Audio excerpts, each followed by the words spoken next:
안녕하세요. 미국 주식 성공 투자로 여행을 원 없이 다니고 싶어하는 욕망덩어리 미국 주식 인간지표입니다.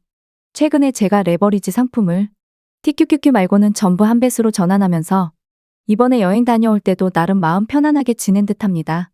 확실히 레버리지 상품 투자 중일 때는 왠지 모르게 갑자기 떡락하지 않을까 하는 불안감이 있는 듯합니다.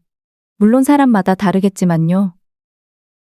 저는 사실 11월 20일 엔비디아 실적 발표 부근으로 조정장이 올 거라고 보고 있었습니다. 하지만 역시 타이밍을 맞추기엔 소질이 없나 봅니다.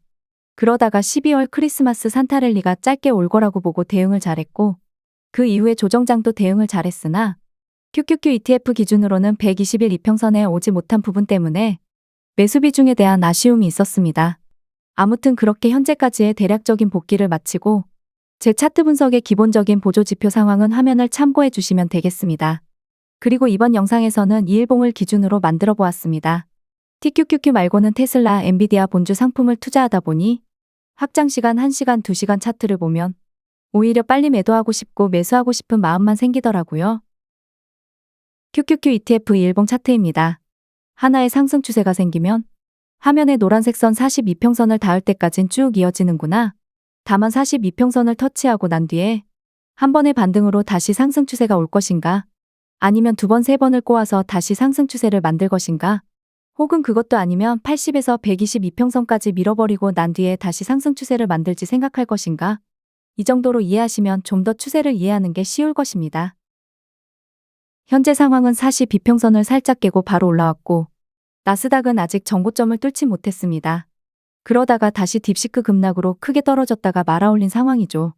그런데 금요일에 장 초반에 QQQ 상품이 1.5% 정도까지 올라오는 걸 보고 기분 좋게 잠들고 일어났더니 역시나 제가 우려했던 도란프 대통령의 관세 발언으로 인해서 말아내리다 못해 음전으로 장이 마감되었습니다. 이일봉 기준으로는 소파동이 아직 내려오는 상황입니다. 다만 중파동은 올라가고 있기 때문에 한 번의 반등은 다시 나올 것이라고 보고 있는데 그 반등이 소파동이 바닥권까지 가고 난 뒤에 나올지 아니면 바닥권에 가기 전에 올릴지가 매우 중요한 포인트가 되었습니다. 심플하게 소파동이 그냥 계속 내려서 바닥권에 오면 저점을 깨던 말던 분할 매수하면 그만이거든요. 물론 수익 중일 때 분할 매도 많이 못하신 분이나 매도 하나도 하지 않고 홀딩하신 분들에게는 나쁜 상황일지 모르지만 그건 어차피 본인이 선택한 부분이기 때문에 지금 상황이 조금 거지 같게 된 부분은 아쉬움으로 남을 수 있겠고 또한 이쯤에서 다시 위로 쏠지 말지는 아무도 모르는 거니깐요. 제가 계속 최근에 공개 영상에서 올려드렸던 사례들이죠. 정고점을 뚫고 헐헐 날아가면 당연히 다들 해피하겠지만 이런 상황이 나올 것도 생각해 두시면 좋겠다라고 계속 첨부해드렸습니다.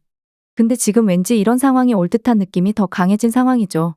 그래서 제가 먼저 쫄고 TQQQ 말고 전부 한 배수로 전환한 이유기도 합니다. 여기서 만약 정말 전저점을 깨고 멈출 때 소파동이 반등을 할 때 MACD 히스토그램이 첫 번째 바닥보다 더 강하게 내려오면 매우 좋지 않습니다. 그러면 전저점을 살짝 깨는 게 아니라 심하게 깨고 내려올 가능성이 높아지기 때문이죠. 반대로 전저점을 깨지 않고 이쯤에서 흐지부지 횡보하다가 위로 쏜다면 QQQ ETF 기준으로는 $560 정도까지의 상승을 기대해 볼 수 있죠. 여기서 소파동이 다시 위로 턴을 해서 과매수권까지 올라가면 돼요. 이걸 S&P SPY ETF로 바꿔서 보면 대략 금요일 종가 기준으로 4.5% 정도 오르면 되는 거죠. 근데 이렇게 오르면 차트충이고 모고를 떠나서 저도 본래 차트충 하기 전에 매크로충을 하긴 했었거든요. S&P 포워드 PER이 2025년도 2월 초부터 23배가 되는 거거든요.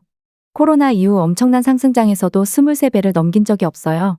닷컴 버블 때는 최대가 25배였거든요.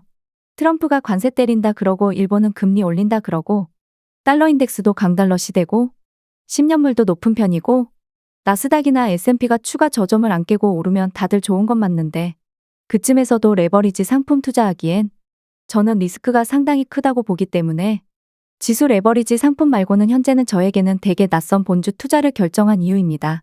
그리고 최근 빅테크 실적 발표 때도 보면 메타, 넷플릭스 말고는 그렇게 어닝서프를 기록한 빅테크도 없다는 게 걸립니다. 애플은 뭐 자사주 매입으로 버틴 거라고 볼 수 있겠습니다. 여기서 심플하게 지수 투자 중이라면 평단가와 비중에 따라 다르겠지만 저점을 깨기 전까지는 홀딩하는 수밖에 없습니다. 물론 풀매도하고 전저점 깰 걸 대비하고 관망하는 것도 좋은 방법일지 모르지만 저점을 깰지 말지는 아직 확실한 게 아니기 때문이죠. 결국 이런 상황에서 버틸 수 있는 여유는 평단가가 좋아야 합니다. 그러기 위해서는 제 기준에서는 소파동이 바닥권에 올 쯤에만 매수하는 게 가장 좋다는 결론에 이르렀죠. 근데 막상 그렇게 매수한다 하더라도 레버리지 상품이면 이런 오르락 내리락 무빙에 견디기가 쉽지 않습니다. 2022년 1월에는 소파동이 바닥까지 오다 말고 캔들이 먼저 저점을 깨면서 양봉 캔들이 하나 나옵니다. 그러다가 다시 저점을 깨버리면서 소파동에서 저점을 낮추는 하락으로 2일봉 기준으로 122평선을 뚫어버리는 하락이 나온 후에 일단은 어느 정도 진정이 되었지만 다시 또 저점을 깨면서 하락장이 시작되었습니다. 이때 MACD 히스토그램을 보시면 소파동이 바닥권까지 밀어버릴 때 첫 번째 히스토그램보다 더 떨어지는 걸 볼 수가 있습니다. 그러면 이전 첫 번째 바닥은 페이크였다 혹은 가짜 바닥이었다 라고 생각하시면 됩니다. 2023년도 8월부터 10월까지 이어진 3개월의 조정장에서는 저점을 계속 깨긴 했지만 크게 저점을 훼손하지는 않으면서 거기에 MACD 히스토그램도 저점을 점점 높이면서 하락이 그리 깊진 않았죠. 물론 이때는 제가 SOXL 투자 중이라서 무척 쫄리던 시기였습니다. TQQQ 투자 중이었다면 그렇게 심하게 쫄리진 않았을 텐데 라는 생각이 듭니다. 다음은 엔비디아입니다. 소파동이 바닥권이고 122평선을 터치한 상태죠. 일단은 추가로 저점을 크게 깨진 않을 것으로 보고 있고 나스닥이 일단 소파동 하락을 멈추고 위로 튈 때 엔비디아도 데드캣이 나오면서 2일봉 기준으로 10에서 22평선까지 올리고 난 뒤에 다시 추가적으로 저점 깨는 하락을 만들지 않을까 생각 중입니다. 그게 엔비디아의 실적 발표가 될지 혹은 2월 CPI 발표가 될지는 저도 모르겠습니다. 혹은 2월에 있을 일본 물가 발표가 될 수도 있고요. 여기서 저점을 더 깨고 내려가더라도 평단가가 120달러라고 가정하면 100달러까지 내려가도 마이너스 20% 정도니까 분할 매수해서 마이너스 10% 내외로 만들면 되니까. 근데 이게 2배 레버리지 상품이면 100달러 가면 마이너스 40% 정도가 되니까. 물론 비중이 얼마 작은데 그리 되는 거라면 달라질지 모르지만 비중이 큰 상태에서 그렇게 떨어지면 아무래도 비중에 따라서 회복하는데 오랜 시간이 걸릴 수도 있을 것 같습니다. 저는 엔비디아 100달러 초반이나 살짝 깨는 것까지 보고 있습니다. 다음은 테슬라. 이곳 차트가 매우 좋아요. 그래서 사실 엔비디아보다 테슬라 투자를 더 많이 하고 있습니다. 여기서 저점을 살짝 깨더라도 올라오는 41이평선에서 지지받고 위로 쏘지 않을까 생각 중입니다. 2일봉 소파동이 확장시간 8시간 차트의 대파동인데 대파동 저점을 높이는 모양이 나왔고 MACD 히스토그램도 저점을 높였기 때문에 정고점까지 갈 수도 있지 않을까라고 생각 중인데 문제는 나스닥이 꼬라박으면 과연 테슬라라고 해서 버틸 수 있을까라는 변수. 마지막으로 비트코인도 차트적으로는 크게 걱정할 건 없어 보이는데 문제는 2배, 3배 비트코인 상품 투자자라면 혹시라도 모를 전저점 테스트 9만 달러대를 다시 갈 수도 있는 걸 대비하면 되지 않을까 싶습니다. 9만 달러 초반까지 가더라도 본주 기준으로 11% 하락만 하면 되니까 이 정도 하락은 버틸만 할 것 같은데 약간 걱정이 122평선까지도 순간적으로 밀어버릴 수도 있을까라는 게 변수가 있죠. 코인은 워낙 꼬리 달고 올리는 게 일상다반사라 절레절레입니다. 아무튼 이 정도로 나스닥, 테슬라, 엔비디아, 비트코인 대략적인 흐름을 알아보았습니다. 아직 추세가 완벽히 바뀌었다고 전보지 않기 때문에 레버리지 투자는 조심히 하시길 바랍니다. 구독과 좋아요, 알람 설정은 무료입니다.